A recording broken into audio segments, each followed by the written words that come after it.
Well, good morning, everybody. It's nice to be back with you again. We're now in month 5 or 6 of the pandemic, and life continues to go on in spite of all of the stuff around us.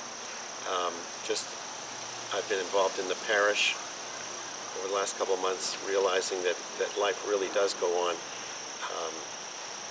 People are being born, people die. We've had funerals that we're starting to mourn with our fellow parishioners. We'll have another funeral tomorrow for one of our parishioners who was a wonderful part of the parish. And it's always sad to say goodbye to friends such as these.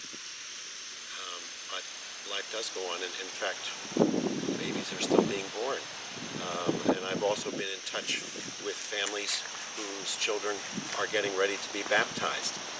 And so that's another encouraging sign that life will continue on at Our Lady of Lourdes and St. Anne's.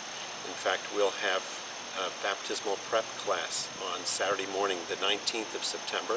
So if you're interested in baptizing your child and you haven't prepared for that yet, please contact me in advance of that so that we can have you join us for that class. We'll do it online on Zoom, and we'll go through the sacrament and the preparation for that. So we've had several people.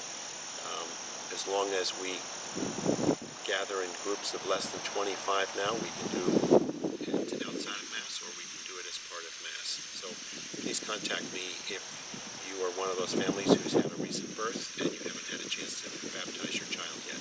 Thanks. At the same time, it's now Friday morning, September 4th, and 2 days ago we heard the news about the tragic death in our own city of Rochester of Daniel Prude, which, when I heard it, made me heartsick about it. It's one of those things that you don't want to have happen in your own backyard, and yet here we are having to deal with that tragic death back in March. It reminds me of the time when I first came to the parish. One of our parishioners helped line me up with a ride-along with the Rochester City Police up on North Clinton. So I did an 8-hour ride-along through a whole shift from 3 in the afternoon to 11 o'clock in the evening with a patrol car on North Clinton, and with his colleagues and other patrol cars. We went on 15 different calls around the north end of the city, and I saw a whole lot going on in those neighborhoods. The very first call, as I recall, was to a man who was seated in a car and they were afraid he had a gun. And it went on from there. We had a woman who had an overdose of heroin, and the officer revived her.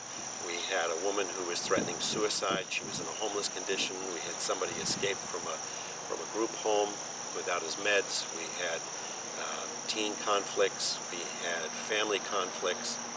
And I have to say, it was a tremendous experience for me to get an insight as to what the life of the policeman is like and the work that they do. And honestly, I was so impressed with the way they handled all these situations.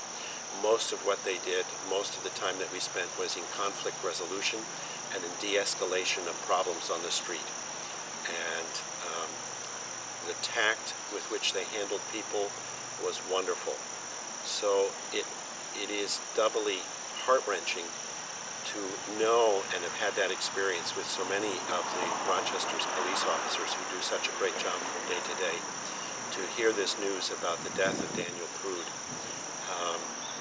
It's just heart-wrenching, both on behalf of the family that they had to absorb this loss, as well as to know that there are so many other good officers in the city, and for this to have happened in our community.